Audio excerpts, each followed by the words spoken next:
అయితే ఆర్జీవి గారి దగ్గర నేర్చుకున్న అంశాలేండి మేడం?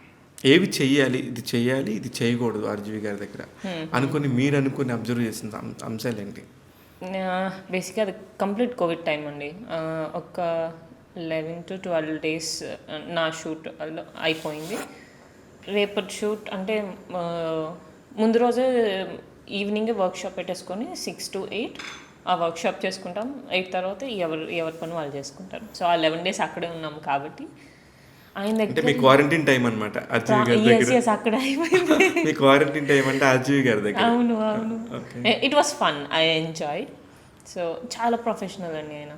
లేదు ఇది కరెక్ట్ రాలేదు అంటే హిల్ కాల్, లేదు ఇది చేంజ్ చేద్దాం, ఈ మోడ్యులేషన్ ఇలా చేద్దాము, జస్ట్ ట్రై. లేదు మనం ఏమన్నా సజెషన్స్ ఇచ్చినా కానీ ఎస్ అంతే. ఇంత పెద్ద డైరెక్టర్ అయినా చాలామంది రెడీగా ఉండరండి తీసుకోవడానికి. బట్ లేదు ఇది కాదు ఇలా చేయొచ్చు. అది మహా అయితే నా సెకండ్ ప్రాజెక్ట్. నేను చెప్పింది ఆయన వినాల్సిన అవసరం లేదు. బట్ స్టిల్ ఇలా చేద్దామంటే సినిమా బెటర్ అవుతుందంటే హీల్ డూ ఇట్. ఆ సజెషన్ వర్కౌట్ అవుతుందంటే yes, he's open for it. Is a real cinema man. ఎందుకంటే ఆయనకి సినిమా తప్ప వేరేది ఏం తెలియదు. ఆ స్క్రీన్ మీద అది ఎలా వస్తుంది, వీళ్ళు చెప్పింది కరెక్ట్ అయితే డెఫినెట్గా ఎస్.